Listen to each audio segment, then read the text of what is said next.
Okay, Next Gen Steers, I know that I said I was not going to do a video this week, but that game was just way too good to not to do a recap. So that's what we're going to do. We're also going to check out the Browns game, so let's get into it.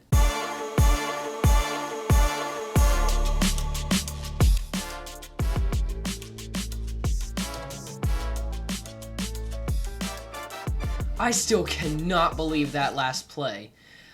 There's going to be a lot of talk about the refs in this game, but they made the right call. Amon-Ra St. Brown was very much short of the touchdown. That's not just me being a Steelers fan. Also, there was a whistle blown well before he tossed the ball to Jared Goff. So they were wrong in that the play was a touchdown. But the defense played amazingly. They did awesome at stopping the run, and they really did a great job stopping the pass when it really counted, which was that last play. For a while in that second half, the Lions' offense was non-existent. The defense held Jahmyr Gibbs to 7 carries for 2 yards.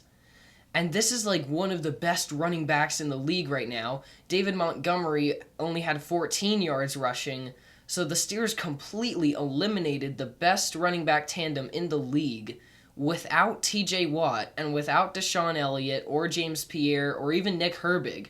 Another very important part of what the Steelers did on defense was that they kept pressure on Jared Goff all game long. They knew that they were going to be weakest at center because they'd lost their starter there, so they blitzed them up the middle as much as they could. Keanu Benton had a sack early in the game, and that really was the spark to get the defense going, and it gave the offense confidence. So that was a very important play, and a very important aspect of the game. Also, Joey Porter Jr. had a very good game. He had several key pass breakups, and he was also in on that last-second stop on Amon-Ra St. Brown.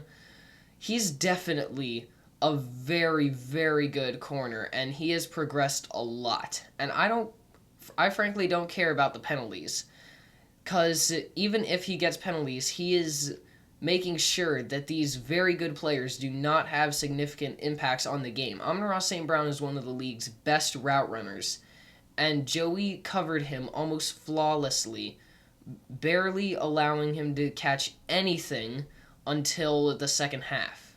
The Steelers were also dominant on the offensive side of the ball. They put up 480 yards of total offense. 230 yards of that was on the ground, and 140 of those yards were Jaylen Warren, who had 2 45-yard touchdown runs. He also had a 21-yarder. He played amazingly, but it wasn't just him. The offensive line was unbelievable, and Connor Hayward had a ton of key blocks. Also, Kenny Gainwell had an amazing game, and that doesn't even come close to describing it. He had 9 carries for 50 yards. He was the team's leading receiver, and that 45-yard touchdown catch, I do not know how he caught that. He is, I've said this before, but he is definitely the team's WR2. And I think that the Steelers really need to keep him around for next year. And that their $1.79 million that they paid him is an unbelievably small amount for the performance he's had this year. DK Metcalf also had a pretty good game, 4 catches for 42 yards. He had a nice big catch for 20 yards on 1st and 20. Also, Adam Thielen did really, really good.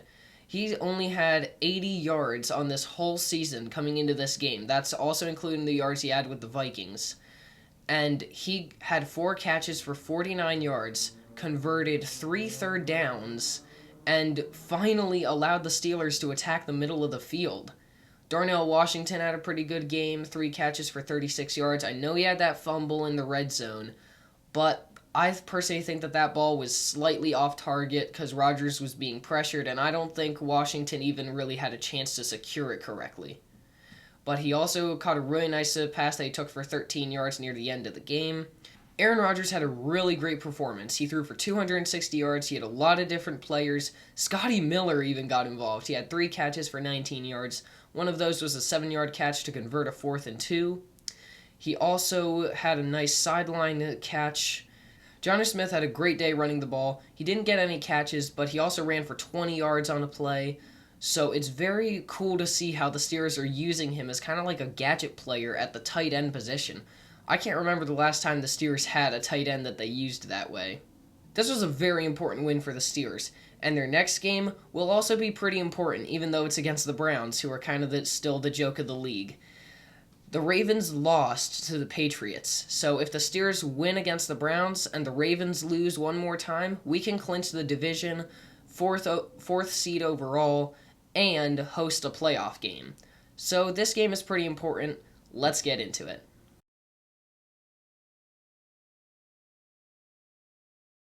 The Browns are, as I said, the joke of the league right now, but they do have some bright spots, including their defense, which not only features Myles Garrett, but it features a lot of other good players, a good strategy, and pretty good stats, too.